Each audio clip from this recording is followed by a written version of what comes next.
Hi students, in the last class we have discussed some fundamental basics of thermodynamics. So today in this class we are going to discuss about the laws of thermodynamics. So this is unit 1 class 8. This is very important topic, your exam point of view. All of you listen carefully. So in this class we are going to discuss these topics. They are laws of thermodynamics, zeroth law of thermodynamics, first law of thermodynamics, second law of thermodynamics, third law of thermodynamics. So these are the topics we are going to discuss in this class. See here, laws of thermodynamics. The entire thermodynamics based on four laws.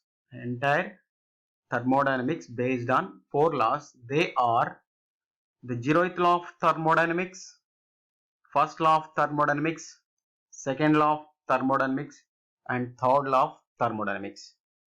So these are the four laws, the entire thermodynamics based on these four laws. So first let us see what is the statement of the zeroth law of thermodynamics, or what says zeroth law of thermodynamics, what says first law of thermodynamics, what says second law of thermodynamics, what says third law of thermodynamics. So let us see one by one in the next slide. So first let us see first thermodynamic law, that is zeroth law of thermodynamics.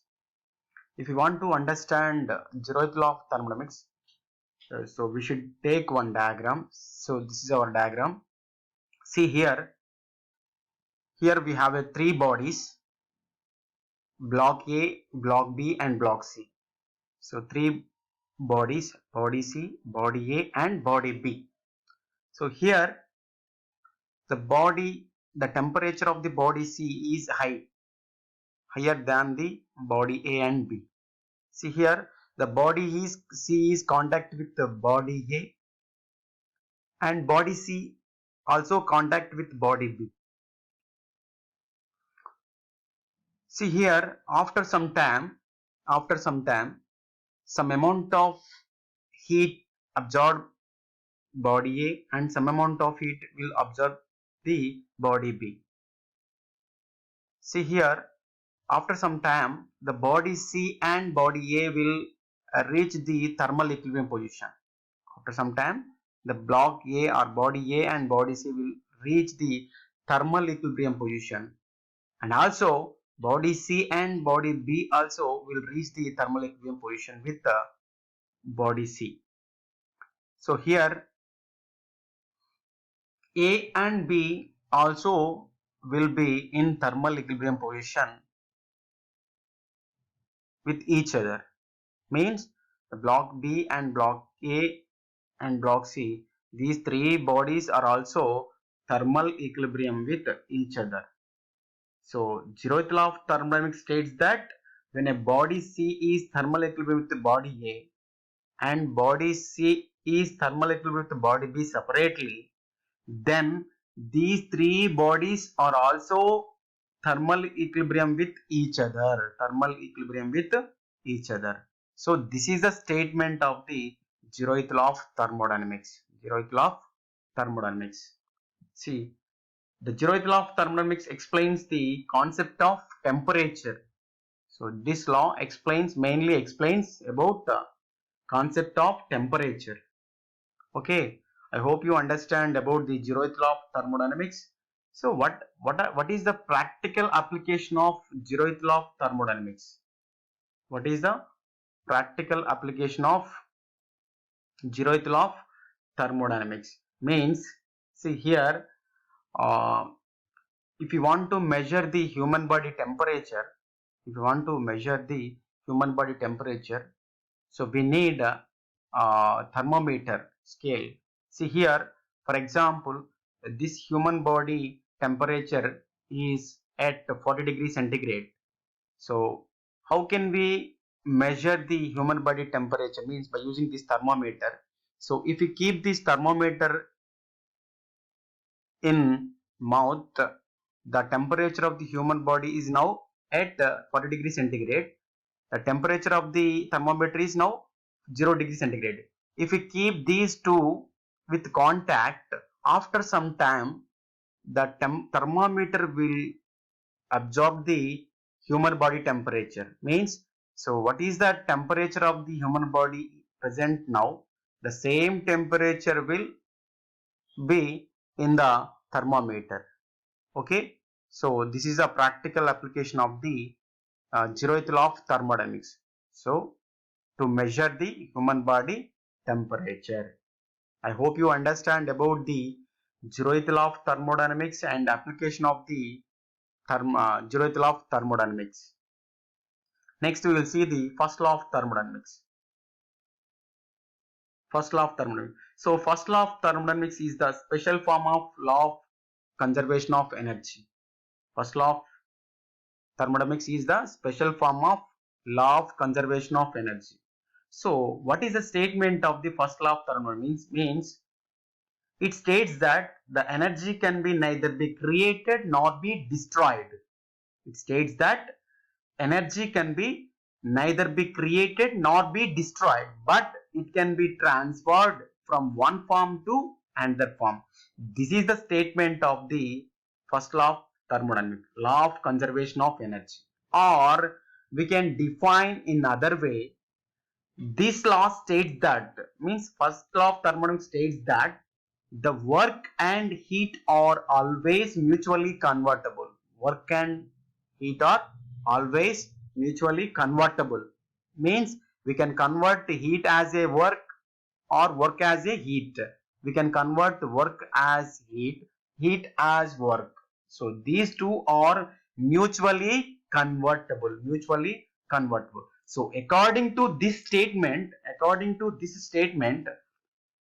if we want to produce some work, we need some heat. If we want to produce some heat, we need some work. Or if we want to produce some heat, we need some work. Okay, so I hope you understand. See, once again listen. So according to this statement, according to the above statement, if we want to produce some work, we need some heat. If we want to produce some heat, we need some work. Okay, so this is the statement of the first law of thermodynamics. Or we can define in other way. It states that algebraic sum of work transfer is equal to algebraic sum of heat transfer. According to this statement, we can write it as integration W is equal to integration summation Q, W is equal to summation Q, where summation W is equal to W1 plus W2 plus W3 plus and so on like that. So summation Q is nothing but what? Sum of all heats, Q1 plus Q2 plus Q3 and so on like that. Okay. So once again listen, what is the statement of the understatement of the first law of thermodynamics? Means it states that algebraic sum of work transfer, this is algebraic sum of work transfer is equal to algebraic sum of heat transfer. Okay, so this is a statement, another statement of the first law of thermodynamics. So if you want to understand the first law of thermodynamics, see here we have a one figure. See, all the human beings we may take, we will take some food.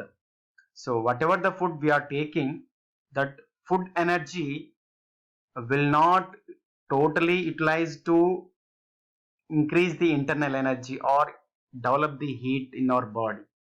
Some amount of food is utilized to do some work, and some amount of food is utilized to do increase the heat energy in our body.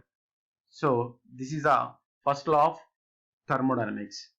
Okay, means if we give the heat energy to the system, some amount of heat is utilized to do some work, and some amount of heat is utilized to produce internal energy. Okay, so this is the statement of the understatement of the first law of thermodynamics. If we give the heat energy to the system, some amount of heat is utilized to do some work and remaining amount of heat is utilized to produce internal energy. So according to this statement, so we can write it as Q is equal to W plus U, where W is equal to what? Work. U is nothing but internal energy. Q is equal to, if we give the heat energy to the system, some amount of heat is utilized to do some work plus some amount of heat is utilized to increase the internal energy. Means Q is equal to W plus U, or we can write it as dq is equal to dw plus du. Okay, this equation is called non-flow energy equation. This equation is called non-flow energy equation. Non-flow energy equation. So first, limitations of first law of thermodynamics. Limitations of first law of thermodynamics. See here, we have three limitations. They are: first one, it does not show whether the system will undergo change or not. The first law of thermodynamics does not show the whether the system will undergo change or not, and it does not predict how much heat is converting into useful work. First law of thermodynamics does not predict how much of heat is converting into useful work. Or it, third one is, it does not specify the direction of heat and work. It does not specify the direction of heat and direction of work. In which direction is heat is going, the first law of thermodynamics not explaining. Okay, it does not predict. The first law of thermodynamics does not predict how much heat is converting into useful work. So these are the some of the limitations of first law of thermodynamics. I hope you understand about laws of thermodynamics, that is zeroth law of thermodynamics and first law of thermodynamics. I hope you understand these topics. Thank you. Thank you so much.